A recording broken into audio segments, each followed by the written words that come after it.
But first up, Trump's economy is cosmically better than Joe Biden's. But this story has to be told, and that's the subject of the riff. President Trump gave a bang-up speech on the economy today to a boatload of business people and investors and other big shots. Note the venue, Miami, Florida. After last night's victory by New York City's brand spanking new socialist mayor, Miami's going to be a very popular place.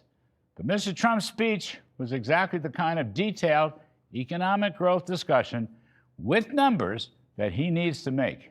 He needs to explain to folks just how much things have improved in his first year and show the contrast with Joe Biden's failures. Take a listen to this. In 9 months, we've lifted over 600,000 Americans off of food stamps, which is a record. 1.9 million more American-born workers are employed today. And I tell Republicans, if you want to win elections, you got to talk about these facts, you know. It's really easy to win elections when you talk about the facts. And we have more people working now than at any time in the history of our country. Right now, we have more people working. These are things you have to talk about. It doesn't just happen. Boy, is he right. You've got to talk about the facts. He's exactly right.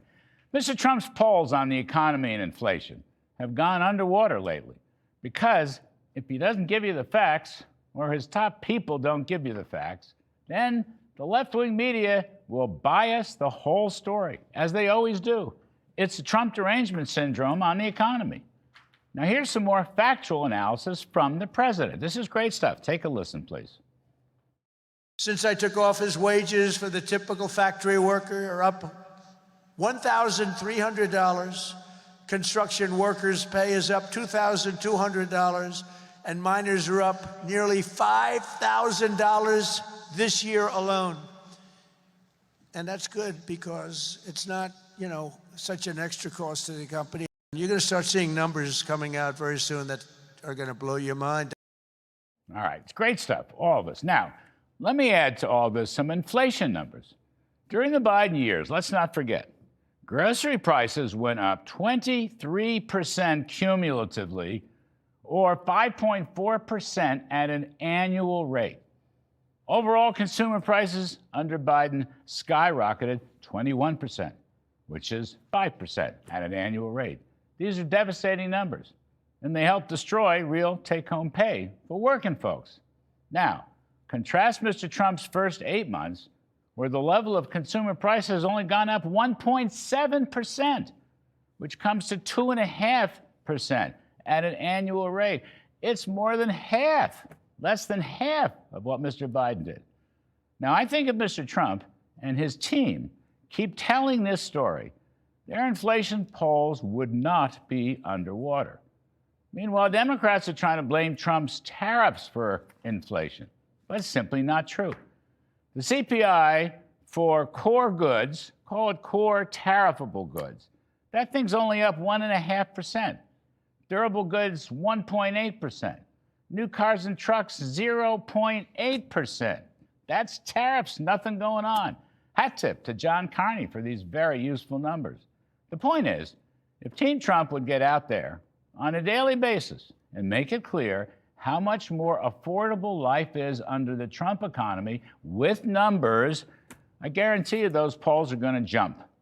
Meanwhile, as Mr. Trump noted in Miami, the economy is already rising at nearly a 4% pace. That is a moonshot higher than the expert consensus estimates of only 1 to 2%. And with trillions of dollars of new investment pouring in, alongside all the valuable business tax incentives recently enacted, a Trump boom is developing.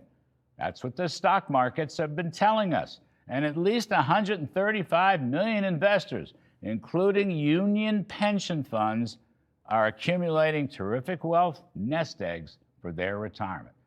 And then, of course, there are the popular zero taxes on service workers, overtime, and seniors. People love this, but they have to hear it. It's a great story, but it has to be told over and over. Mr. Trump can't do it alone. As a great communicator, as much as a great communicator as he is, his senior people have to pitch in to help the guy morning, noon, and night. Now, this is the first year anniversary of Mr. Trump's smashing election victory. Promises made, promises kept. But you know, if a tree falls in the woods and no one is there to report it, then it never happened. So, Trumpians, please get to work. And that is the riff.